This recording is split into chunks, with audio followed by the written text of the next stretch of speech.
Centre for governance studies আয়োজিত এই আলোচনায় আওয়ামী লীগের শাসনামলে নির্যাতনের শিকার হয়েছেন এমন অনেকেই তাদের নির্যাতনের দিনগুলোর দুঃসহ স্মৃতি তুলে ধরেন।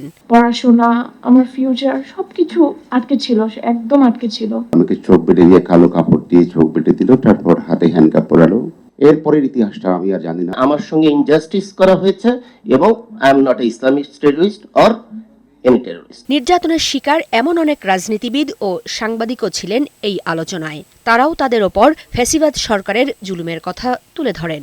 একই সাথে অন্তর্বর্তী সরকারের জনসম্পৃক্ততা নিয়েও প্রশ্ন তুলেন।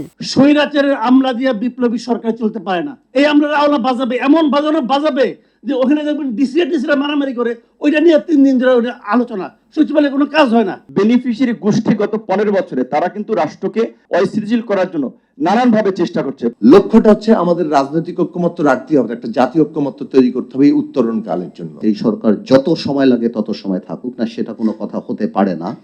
এবং সরকারের আমাদেরকে বিশ্বাস করতে হবে, কারণ আপনি এমন কোন আইন বানাতে পারবেন না যে আইন আমরা পরিবর্তন করতে পারবো না। আলোচনায় অন্তর্বর্তী সরকারের পরিবেশ, বন ও জলবায়ু পরিবর্তন বিষয়ক মন্ত্রণালয়ের উপদেষ্টা সৈয়দা রিজওয়ানা হাসান এবং নির্বাচন ব্যবস্থা সংস্কার কমিশনের প্রধান বদিউল আলম মজুমদার সরকারের কার্যক্রম ও জবাবদিহিতা নিয়ে কথা বলেন।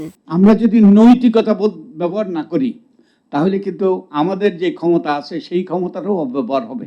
নৈতিকতা বোধ ব্যবহার করি যাতে আমরাও দানবে পরিণত না হই। ক্ষমতার ক্ষেত্রে জবাবদিহিতা আমরা আনতে পারবো, অধিকারের ক্ষেত্রেও আমরা জবাবদিহিতা আনতে পারবো। আমরা বলতে আমি শুধু সরকারকে বোঝাচ্ছি না, আমরা বলতে সরকারের পাশাপাশি আমরা সক্রিয় সচেতন একটা জনগোষ্ঠীকে বোঝাচ্ছি।